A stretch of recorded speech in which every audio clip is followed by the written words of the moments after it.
मोदी जिंदाबाद, नरेंद्र मोदी जिंदाबाद। अब मैं हम सबके जन जन के हृदय सम्राट, देश के यशस्वी प्रधानमंत्री आदरणीय प्रधानमंत्री जी से निवेदन कर रहा हूं कि वे हम सबको संबोधित करें। आदरणीय प्रधानमंत्री।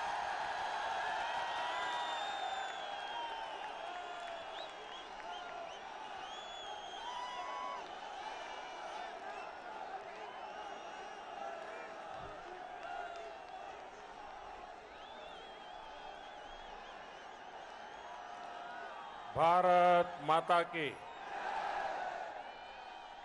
भारत माता की। मंच पर विराजमान केंद्र में मंत्री परिषद के मेरे साथी श्रीमान नितिन गडकरी जी, भारतीय जनता पार्टी के प्रदेश अध्यक्ष श्रीमान अजय भट्ट जी, संसद में मेरे साथी पूर्व मुख्यमंत्री श्री खंडूरी जी, कोश्यार जी, निशंक जी, यहां के पूर्व मुख्यमंत्री विजय बहुगुणा जी, केंद्र में मेरे मंत्रिपरिषद के साथी अजय टम्टा जी, धर्मेंद्र प्रधान जी, मनसुख मांडविया जी, संसद में साथी महारानी राजलक्ष्मी जी, श्रीमान सतपाल महाराज जी, मंच पर विराजमान सभी वरिष्ठ महानुभाव और विशाल संख्या में पधारे हुए मेरे प्यारे भाइयों और बहनों,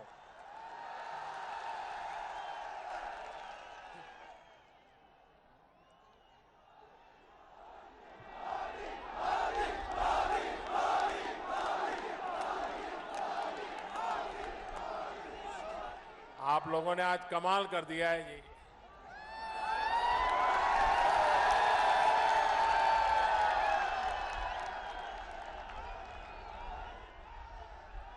सारे माथे ही माथे नजर आ रहे हैं।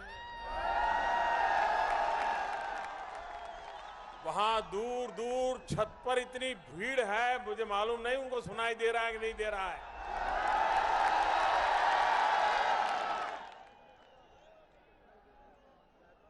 अच्छा, इतनी बड़ी संख्या में माताएं बहनें आशीर्वाद देने आई है, मैं आपको विशेष नमन करता हूं।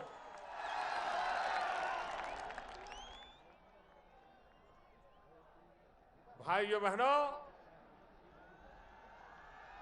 ये देवभूमि है, ये वीरों की भी भूमि है, ये वीर माताओं की भूमि है।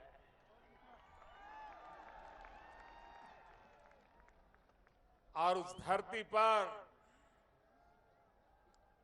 इतनी बड़ी संख्या में आप मुझे आशीर्वाद देने के लिए आए, मैं आपको नमन करता हूं।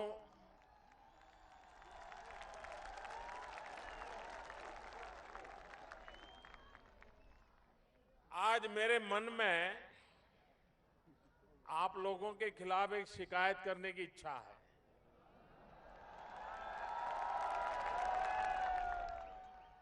करूं क्या? फिर बुरा मान जाओगे तो? बिल्कुल नहीं मानोगे? नहीं, फिर भी मान जाओगे। पक्का? एकदम पक्का? बिल्कुल बुरा नहीं मानोगे? मुझे बताइए, जब 2014 में लोकसभा का चुनाव था, मैं स्वयं उम्मीदवार था प्रधानमंत्री पद का, और इसी चौक में, इसी मैदान में मैं आया था। और उस समय आधा मैदान भी भरा नहीं था। आज क्या कारण है?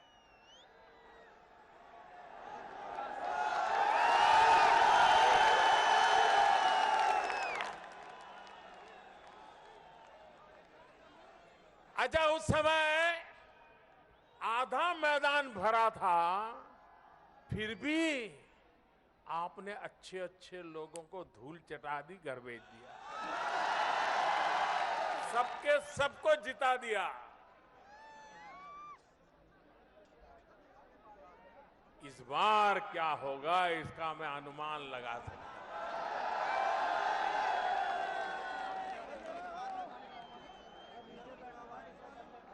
ये जन सैलाब और भी हिमालय की कोथ में ऐसी ठंड में इतनी बड़ी तादाद में आप लोगों का आना इस बात का संकेत है कि अब उत्तराखंड विकास के लिए इंतजार नहीं करना चाहता।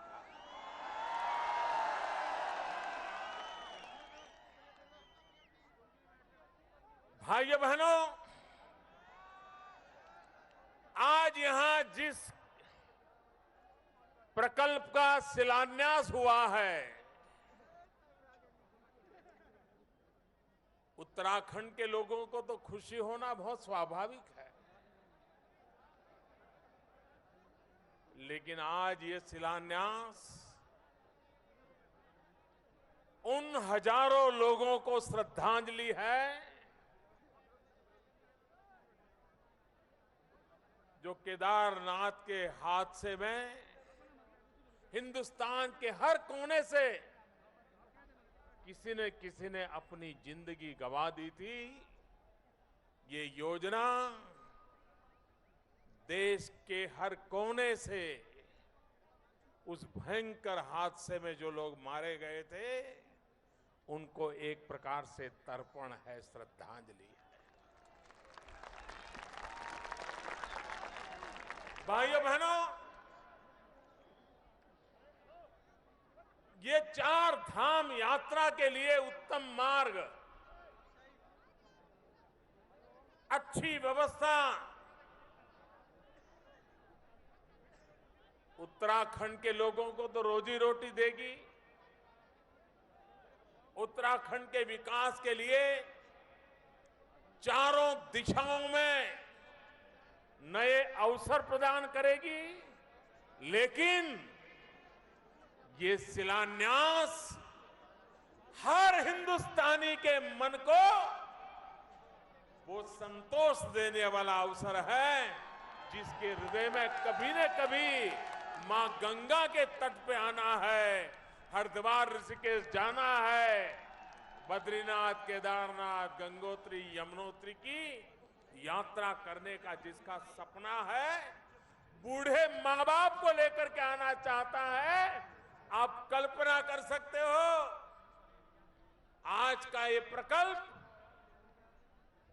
उन वृद्ध मां बाप जो आने वाले दिनों में जब यात्रा के लिए आएंगे और सड़क बिना अवरोध ले जाती होगी, कितने आशीर्वाद हिंदुस्तान भर से मिलने वाले हैं, इसका आप अंदाज लगा सकते हो।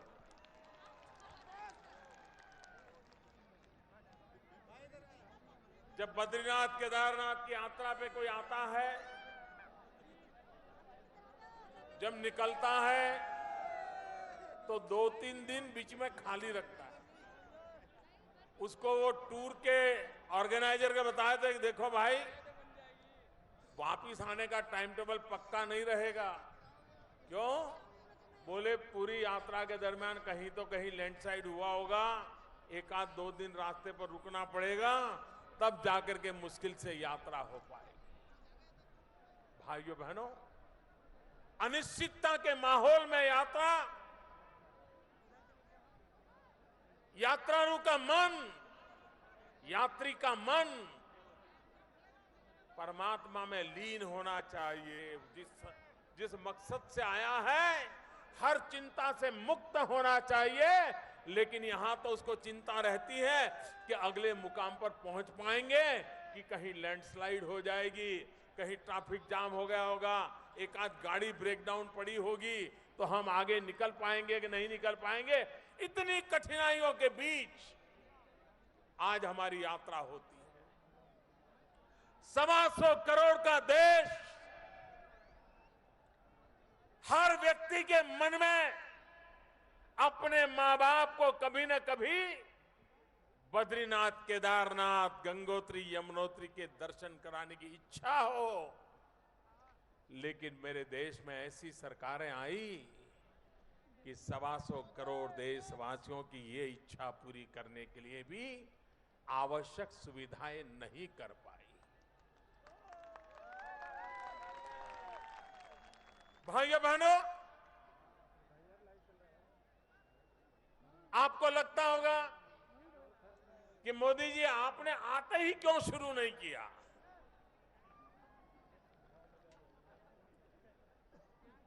अगर मेरे लिए पॉलिटिकल कार्यक्रम होता, सिर्फ जनता जनार्दन की आंखों में धूल झोंकने वाला कार्यक्रम होता, तो मैं पहले ही दिन आकर के 2 गाड़ियां खड़ी कर देता और कहीं डामर बामर लगा देता, तो लोगों को लग जाता कि चलो काम शुरू हो गया। ऐसा तो हर सरकारों ने किया है, हर मुख्यमंत्रियों ने किया है, अभी तो शायद कहते रोज कर रहे हैं।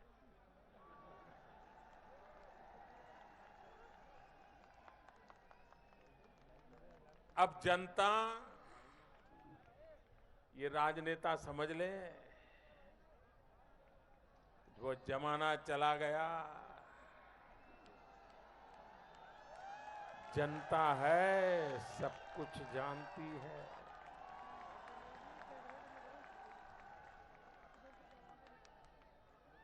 बिना बजट को पत्थर गाड़ते जाओगे तो क्या योजनाएं बनेगी क्या?